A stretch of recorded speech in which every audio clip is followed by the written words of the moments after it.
welcome back. Today we are going to be adding another diecast car to my 1/24" scale collection, and it is the M2Machines Premier Edition 1970 Datsun 510. Now this particular figure is it's a little nostalgic to me, this vehicle, I may say so. I'm so used to saying figures because it is a little slightly bigger version than the one of the first cars that I first owned, which is the Datsun 210, which the 210 was it's smaller, faster, more economical car. But the look of it is actually basically almost the same thing. The only difference is the rear view mirrors that were on the side mirrors that were actually on the door and not at the front of the hood. But as far as the lights, the tires, the back, I mean, it was dead on the same thing. So this is actually pretty cool that I was able to find this. Obviously, it's a company out of Japan. They sold, I think I bought this on Amazon, I believe, if I'm not mistaken. But I mean, it's just, when I saw it, I was like, I definitely have to get it. Not only to add it to my collection, but I mean, it's something from you know, when I was 19 at the time, I think it was, when I first was able to bought my first car with my own money, not my parents or anybody bought it for me. So it has a lot of nostalgic, and it brought a lot of memories in that car. I mean, it was I don't know what to tell you. It was just a big part of me growing up at the time.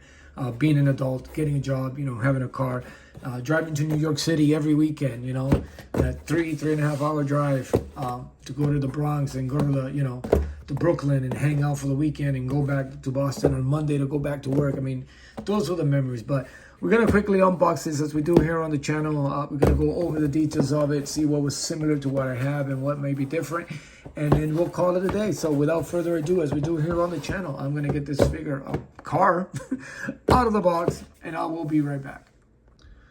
All right, now that we have the vehicle out of the box, we will quickly go over it. And again, this is like pretty much, it's just that it was a little bit longer. The other one was a little shorter. Again, the 210 was a lot smaller. And then obviously the rear view, as you can see, the rear view side mirrors are there on the hood, which I think Toyota's had a couple of those like that. The Corolla, I think, the Leiyuan had those like that. But mine was, it was only 2 doors, and it was just a little bit smaller. It was more economical. It was supposed to save you more gas and stuff. The wheels might have been a little different. Maybe they were the same. I don't remember. I think they might have been a little different. I don't remember having the all black. But I don't have pictures of the car either, which is a shame. I should have. But the front headlights were the same. The engine, pretty much, it's identical. All P's, carburetor, stuff like that they don't have it. Pretty much everything now, it's either fuel injection or computerized, everything there. I mean, it was so easy. If something broke down, it was just so easy to fix it myself. And my uncle taught me a lot, so I was able to maintain the car myself. Unless it was something major, I would not go to a auto parts store. But then up in my neighborhood, we all knew a guy, so we either had nephews or cousins or whatever, who always work on people's car. I had a couple of friends, and my uncle would work on it and help me out. He would do it for free. But this is great. I mean, the color, same thing, same exact color of the car that I had. The only difference is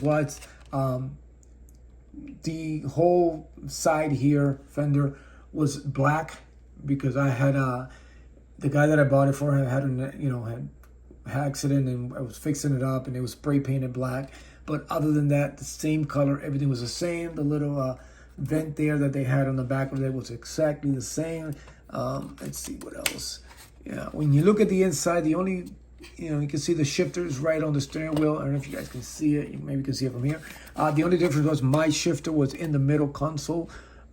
So actually, no, this one does have it, because this one's automatic. I think that's probably the wipers on there. But yeah, this was I can tell it's probably automatic. Mine was automatic, and this one looks like it's standard. Does it have a clutch on it? Yes, yep, it does. It has the clutch on it. You guys can see it. It's got all 3 there. And then of course the back, it has that little bar, like a racing bar on the back, which mine's actually had the actual seat back there. And then I think the other door also articulates, but I'm having a hard time trying to get it open. But let's see, maybe if there it is. So yeah, and then of course you got the roll-up window. A lot of people don't remember those. Everything now is power. This one's more of a racing car. As you can see, it's got the bars on the side, and on this side too. And then the trunk also articulates there. Now this was from the 70s. Mine was a 82, I believe it was. It was between 81 or 82. And I love that car. You know, I lent it to my cousin to go to work one time because we worked at the same spot. I missed work that day, and he kind of got into an accident. And then from there, it was just had nothing but problems with it. So I ended up getting rid of it. And that's when I bought the Corolla, Toyota Corolla, to replace that one. But, you know, one of my first early memories was the Datsun, the 210. And, you know, it was a big part of, you know, having my first car that I was able to pay for it myself. I saved all summer. I was able to, I didn't pay much back then because, you know, you buy it from, like, again, you always know somebody.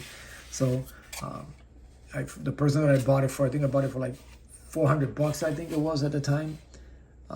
And, you know, all the maintenance and stuff was done with me. I did the oil changes. And again, anything major, I will have my uncle help me out because he was a really good mechanic. And to this day, he's still up there in Maine doing his thing, you know, helping out the neighbors in the neighborhood. He's a guy that everybody knows when you need if you have a problem with your car and stuff, you go see him. So anyway, there you go. Little trip through my nostalgic childhood, teenage years, Datsun 210, and an amazing car. I mean, such great memories. And I'm glad I was able to add this to my collection. And I didn't remove it from the base because I am actually going to keep it on the base until I can find a nice little cover for it, you know, protect it. It's gonna be my Elite protected. I'm actually gonna keep this piece that also came with the box. Maybe I'll be able to slide some see-through, you know, plastic or glass or something. I'm sure I can make something up for that. But this is it, man. This is outstanding. One of my first earlier vehicles that I own. It's incredible that they still make these.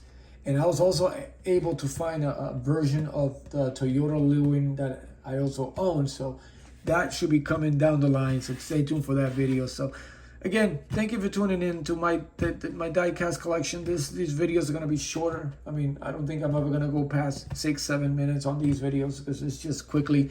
I still do my action figures, so that's going to take a lot more of my time. But it's great to, the collection that I'm adding, as you can see. I'm putting it slowly together. I am going to build a nice little shelf for them. And, of course, I don't know if you saw my Charger video, but today I was able to find the decals for it. So I customized my General Lee. So I might make a short on it on how I put it together. So anyway, there you have it, guys. Thank you for going down memory lane for my first car that I purchased. The Toyota, the Datsun, which now are Nissan. And I hope you enjoyed the video. And as always, take care of yourself. Continue to be a fine figure. And I will see you later.